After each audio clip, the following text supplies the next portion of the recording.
अगर आप इडली डोसा वड़ा के साथ सांभर खाना चाहते हैं तो मेरे बताए ट्रिक अनुसार अगर आप सांभर बनाते हो तो इडली डोसा खाने का मज़ा ही कुछ अलग होगा। ये रेसिपी थोड़ी ही टाइम में बनकर तैयार हो जाती है। आप इस रेसिपी को घर में बनाइए, बच्चों को खिलाइए, खुद खाइए। हम जिस भी रेसिपी को अपने हाथों से तैयार करते हैं वो रेसिपी अलग ही होती है, नेचुरल होती है, क्योंकि उसमें हम किसी भी प्रिजर्वेटिव को यूज़ नहीं करते। हम साफ़ सफाई तरीके से उस रेसिपी को अपने घर में तैयार करते हैं। तो चलो अब हम सांभर बनाते हैं।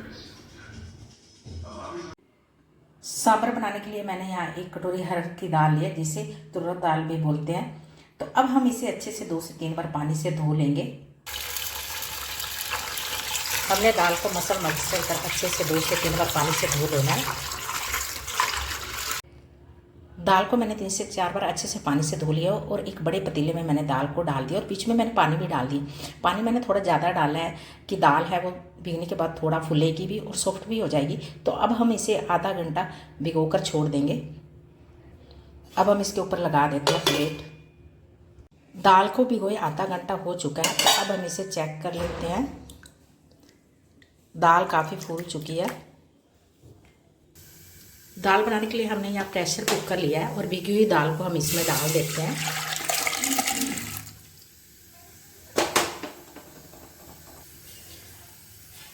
तीन से 4 कटोरी के करीब हम पानी इसमें वो डाल देते हैं। पानी का कोई मेजरमेंट नहीं है, जैसे आप आम घर में दाल बनाते हैं उसी तरीके से हमने इस दाल को बनाना है। आप अपने हिसाब से पानी डाल दीजिए, जैसे नॉर्मली आप घर में दाल बनाते हैं और उसमें पानी डालते हैं। अब हम इसमें डाल देते हैं 1 चम्मच नमक, आधा चम्मच हम इसमें डाल देते हैं हल्दी पाउडर। तो अब हम दाल में चला देते हैं कड़छी। हमने नमक और जो हल्दी डाली है वो अच्छे से इसमें मिक्स हो जाए।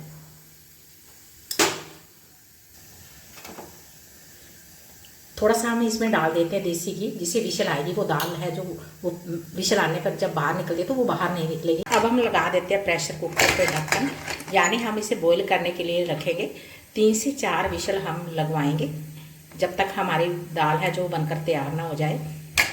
इधर से दाल बन रही है तो इतने में हम मसाले तैयार कर लेते हैं सांभर बनाने के लिए। मसाला तैयार करने के लिए यहाँ हमने एक कढ़ाई ली और गैस को कर दिया ऑन। अब हम इसमें 1 चम्मच डाल रहे हैं देसी घी। आप ऑयल भी डाल सकते हो, जो भी ऑयल आपको डालना है। घी जैसे ही गर्म हो जाएगा तो हम इसमें 1 चम्मच डाल देंगे राई। राई को हमें थोड़ा चटकने देना है। राई ने चटकना शुरू कर दिया तो अब हम इसमें डालेंगे आधा चम्मच मेथी दाना। मेथी दाना डालने से एक अच्छा सा फ्लेवर आता है। अब इसमें जाएगा 2 लाल मिर्च। अब इसमें जाएगी 1 हरी मिर्च, इसको भी हमने काट के डाल दिया। अब हम डाल रहे हैं 10 से 12 कड़क पत्ता। बीच में हम चला देते हैं कड़छी को।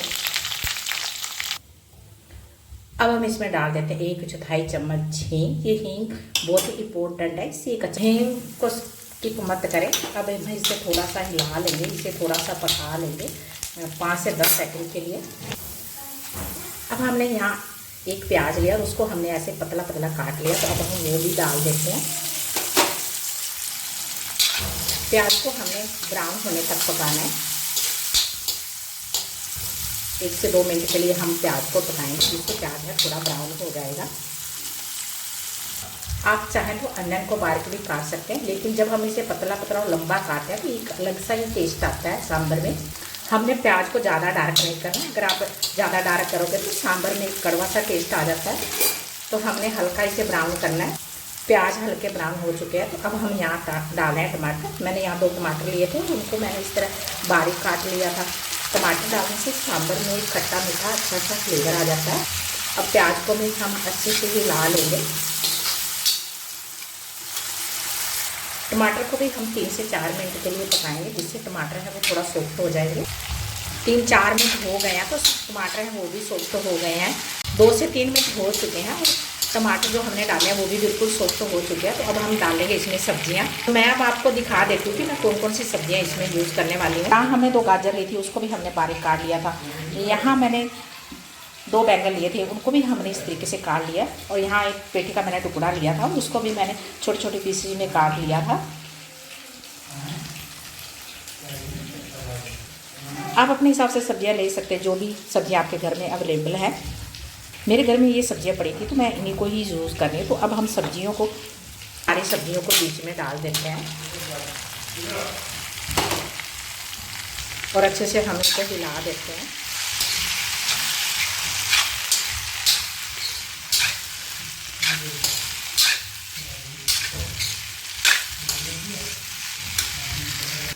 अब हम सारी सब्जियों को 3 से 4 मिनट के लिए पकाएंगे। मैं सब्जियों को इसी स्टेज पे डालती हूँ। इसी स्टेज पे जब हम डालते हैं तो एक अच्छा सा फ्लेवर आ जाता है सांभर में।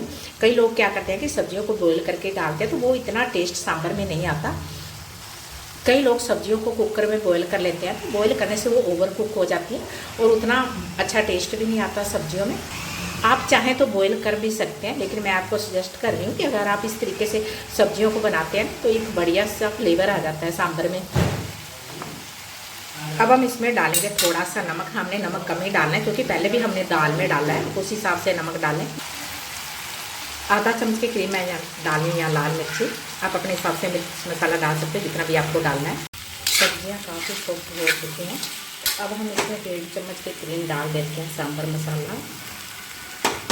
इसको भी हम अच्छे से मिक्स कर देंगे सब्जियों में, जिससे मसाला है वो सब्जी में अच्छे से लिपट जाए।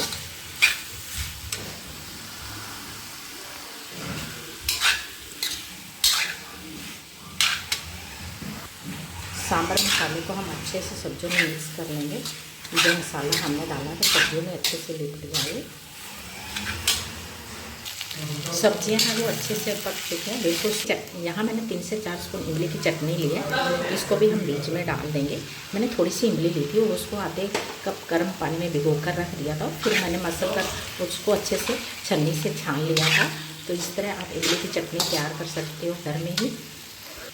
अब हम इमली की चटनी को भी सब्जियों में अच्छे से मिक्स कर लेते हैं कि एक अच्छा सा फ्लेवर आ जाए सांभर में। अब हम इसमें डाल देते हैं 1 गिलास के करीब पानी और हम सब्जियों को अच्छे से हिला देंगे। अब हम इन्हें 3 से 4 मिनट ढक कर पकाएंगे। सब्जियों को चेक कर लेते हैं। सब्जियां हैं जो वो बिल्कुल बनकर तैयार हो चुकी हैं, बिल्कुल सॉफ्ट हो चुकी हैं सब्जियां। तो अब हम इसमें 1 टुकड़ा डाल देंगे गुड़ का, जिससे सांभर में एक बढ़िया सा फ्लेवर आ जाएगा खट्टे मीठे टेस्ट का।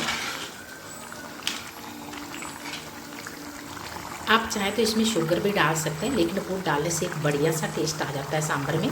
और दूसरा ये भी है कि गुड़ हेल्थ के लिए भी अच्छा होता है। तो इधर से अब हम दाल को भी चेक कर लेते हैं। ये देखो दाल बिल्कुल बनकर तैयार हो गई है। तो हम थोड़ा एक मैशर ले और दाल को हम मैश कर लेते हैं। आप चाहो तो इसे ग्राइंडर से भी मैश कर सकते हो, लेकिन हम इसे मैशर से ही मैश करेंगे। अगर हम इसे ग्राइंडर से मैश करते हैं तो उतना अच्छा सांभर के अंदर टेस्ट नहीं आएगा दाल का।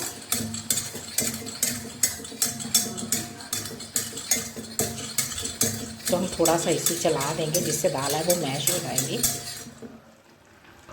हमने दाल को मैशर से मैश कर लिया। तो अब हमारी दाल की इस तरह कंसिस्टेंसी होनी चाहिए। तो अब हम उबली हुई दाल को कढ़ाई में डाल देते हैं।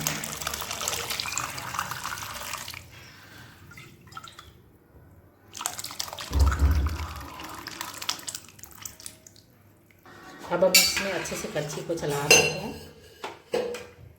दाल है तो सारी सब्जियां अच्छे से मिक्स हो जाए। तो अब हम इसे बॉईल आने का वेट करेंगे। पहले फ्लेम को हाई कर दें और बॉईल आने के बाद हम इस फ्लेम को मीडियम कर देंगे। हाई फ्लेम पे हम 2 से 3 बॉईल आने देंगे और उसके बाद हम क्या करेंगे, लो को मीडियम कर देंगे और हम 3 से 4 बॉईल और आने देंगे। अगर आप टेस्ट करना चाहें इसमें नमक मिर्च, तो इस स्टेज पे अगर आपको नमक कम लगे तो आप नमक और भी डाल सकते हैं। तो हमें नमक थोड़ा सा कम लग रहा है तो इसलिए हम नमक और डाल रहे हैं। अब हमने फ्लेम को मीडियम कर दिया और हम 4 से 5 बॉईल और आने देंगे। 2 से 3 मिनट के लिए हमें और पकाएंगे। तो क्या है, 2 से 3 मिनट और पकाने पे अगर सब्जियों में कोई कच्चापन है तो वो सब्जियां हैं जो वो बनकर तैयार हो जाएंगी। सांभर को बॉईल होते 3 से 4 मिनट हो चुके हैं। मैं अब आपको पास से दिखा देती हूँ। ये देखो, ना ये पतला है और ना ये गाढ़ा है, इसी तरह का ही सांभर होना चाहिए। ये देखो कितनी अच्छी इसकी खुशबू आ रही है। पड़ोसियों को भी पता चल रहा है कि आज घर में सांभर बन रहा है। सच में ये बहुत बढ़िया सांभर बनकर तैयार हो चुका है। ये देखो पतला भी नहीं है और ना ही ज़्यादा गाढ़ा है, बहुत अच्छा सांभर बना है। इसी तरह का ही सांभर होना चाहिए। कई लोग क्या करते हैं कि पानी ज़्यादा डाल देते हैं और वो पतला पतला सा सांभर अच्छा भी नहीं लगता खाने में और उसका टेस्ट भी अच्छा नहीं लगता। हम इसे और स्वादिष्ट और टेस्टी बनाने के लिए इसमें डाल देते हैं हरा धनिया। इडली डोसा बड़ा के साथ खाने वाली मेरी ये सांभर की रेसिपी आपको कैसी लगी? अगर मेरी सांभर की रेसिपी ज़रा सी भी आपको अच्छी लगी हो तो चैनल को सब्सक्राइब करना तो ज़रूर बनता है। चैनल को सब्सक्राइब करें और इस यूट्यूब चैनल पर मुझे ढेर सारा प्यार दीजिए जिससे मैं आपके लिए अच्छी से अच्छी वीडियो लेकर आऊँ। और आप कमेंट करके भी मुझे ज़रूर बताएं कि जो रेसिपी मैं बनाती हूँ आपको किस तरह से मेरी रेसिपी लगती हैं। Bye bye, take care, next video में मिलते हैं।